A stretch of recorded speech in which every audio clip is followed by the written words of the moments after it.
Yahal Bashim Yahal Shai Bashim Rakah Kodash. This is part 2, and we were looking for that word Armageddon.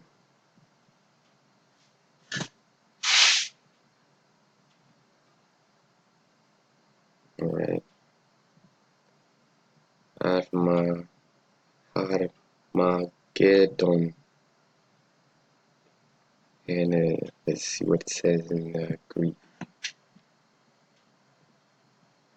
The hill or city of Megiddo. In Revelation 16:16, the theme of the struggle of good and evil is suggested by the battle plain of Esdraelon, which was famous for two great victories of Barak over the Canaanites and of the Gideon over the Midianites, and for two great disasters, the death of Saul and Josiah. Hence, in Revelation, a place of great slaughter, the scene of a terrible retribution upon the wicked. Alright, now let's go to that's Har. So it says right there, in hill or mountain. Let's get it anyways. Har. It's masculine. Translates to mount, hill, mountain, hill country, promotion, and it's promoting the last battle, right? Hill, mountain, hill country, mount. Ooh, look at all these scriptures. Alright, let's go back to the next word. So the first word is har. Har.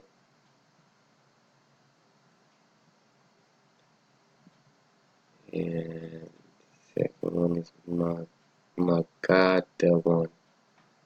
Magadalon. Let's see what it says. Magadalon. Megiddo or Megiddo, place of crowds, ancient city of Canaan, assigned to Manasseh and located on the southern rim of the plain of Esdraelon, 6 miles. And I said, damn, Esau knows his stuff. He knows where he's gonna die.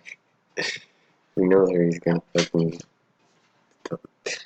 shitstorm coming. 6 miles from Mount Carmel and 11 miles from Nazareth. So it's talking about a specific place on earth. This is a place on earth. Like that one song.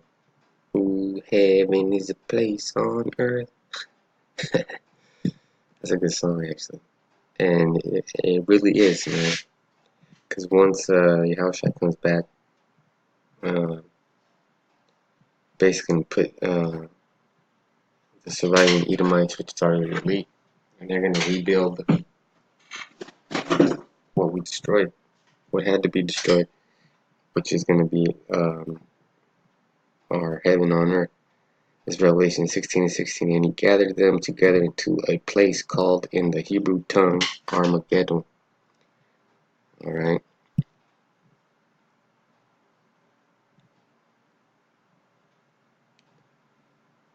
Now I'm just skip to 16 and 19. Revelation 16:9, and the great city was divided into 3 parts, and the cities of the nations fell, and great Babylon came into remembrance before Yahweh, to give unto her the cup of wine of the fierceness of his wrath. Alright, let's check out this article again. Cool off that.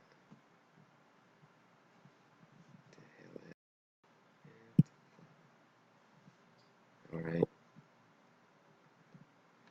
So it's, satellites make up a big part of that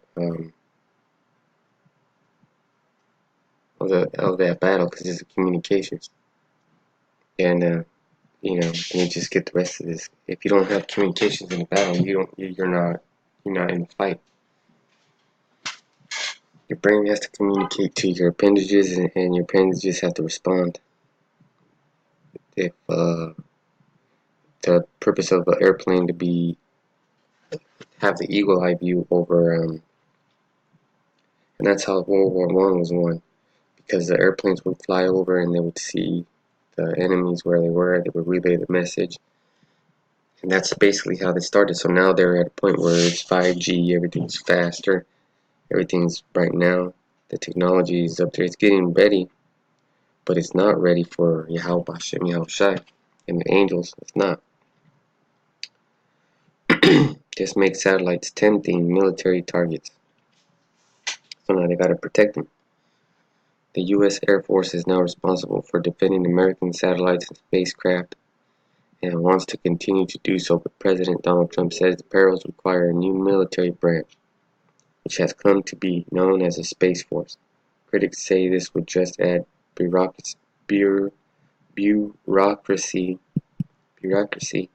and cost. Supporters say a new military branch is needed to prioritize U.S. defenses for the next battlefront. And then it says right here, I'm just going to read this. Number 1, it says, is there a true military threat in space? An ultimate threat to you, Esau. Let me tell you right like this, Revelation 12:7, and there was war in heaven.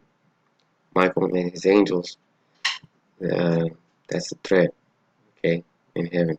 I mean in space. I said heaven. It's space. They're talking about space. Fought against the dragon, and the dragon fought and his angels. And the dragon and his angels is Trump and his military. Alright. And look at all these weapons they got. So, and all the prophets have been prophesying about this since the beginning of time.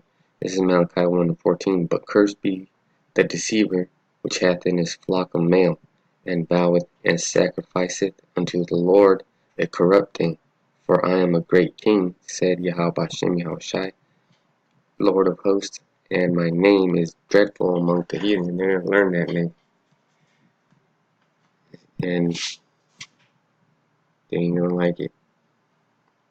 Alright? Because, they used to know the name, but now we're bringing it back. Isaiah 55:11. And what we're saying, when we're bringing back the name, we're also bringing back those prophecies. Like it.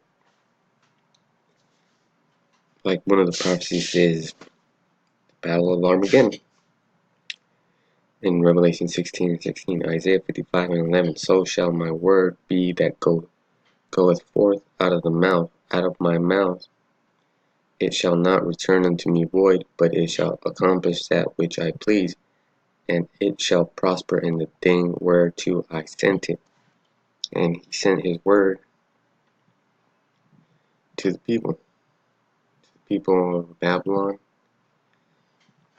and to everybody basically, because if you don't tell everybody, you don't have that much of a range like a shotgun. Let's say a shotgun has pellets in one of its shells, a bird shot, right? So the bird's flying, and you want to make sure that you hit it. So you want a shot that spreads. Maybe there's 50 little pellets in there, and then you shoot, boom, those 50 pellets can cover that more of that target area. So we tell everybody, hey man, the Lord's a dark-skinned man, and he's only for Negroes, Latinos, and Native Americans. We have to start conversations with these people, because we're looking for the elect. I was going to say the elite, but the elect are the elite of Israel. Revelation 5:9, and they sung a new song, saying, Thou art worthy to take the book, and to open the seals thereof, for thou wast slain, and hast redeemed us to Yahweh by the blood out of every kindred and tongue and people and nation. And what's that new song?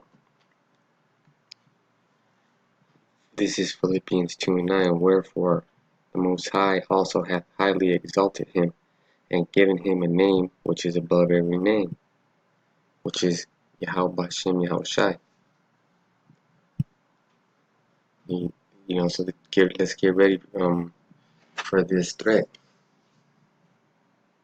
because it's really war. But I mean, there's and the Romans made this popular, which the cartels in Mexico use, la plata o el plomo, and the devil made that up, and which means the lead or the silver. But in this case, the silver is the word. So, and the lead is, well, the lead would be the word, because if you choose the word, you're gonna get the lead. And if you want to give them silver, then you're gonna live, right? That's what it means. All right. So just to wrap this up quickly, there's gonna be war in heaven. Revelation 12:7. There was war in heaven, which is it's gonna be Armageddon and the war in heaven. So it's gonna be a lot of conflict. And then it's gonna be bad things, man. Bad things. So Donald Trump is getting ready for this too. So Revelation 12:7, because we have this article that says there's a threat in space. There's a true military threat in space. Yes, but not in the Hollywood sense of alien invaders attacking lower Manhattan, right? Because it's not gonna be like that. You're actually the threat, Esau, and you're gonna be launching missiles left and right, trying to chip everybody, trying to, man, destroy the whole world. And then your house is gonna come back, and it's not even gonna be. You're not even gonna have time to react. It's gonna be fast. Your weapons ain't ready. Your military ain't ready. Man, you're gonna be scared, and you're still gonna be fighting, and you're gonna die.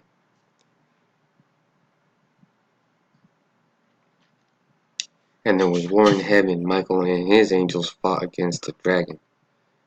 So the Lord Michael and, no, I'm not saying the Lord Michael, I'm saying Yahushai and his his captain Michael and his angels, which would be us in a, you know, somewhat of a sense, because when this happens, the angels are going to come back, but we're going to be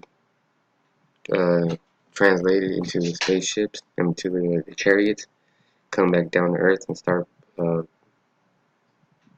war, the big war. It's going to be simultaneously, and fought against the dragon. So the dragon is Esau, the Edomites, because they were born, they're red, right? The dragon's red. So this beast is man, and it's the so-called white people. And the dragon fought and his angels. So, you know, it's going to be a battle. It's going to be lots of blood, lots of death. And then after that, we're going to take you into captivity and rebuild what we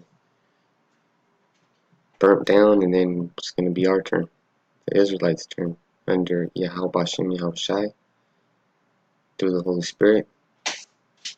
You know, this is all going to happen. This is all going to happen. This is all going to happen.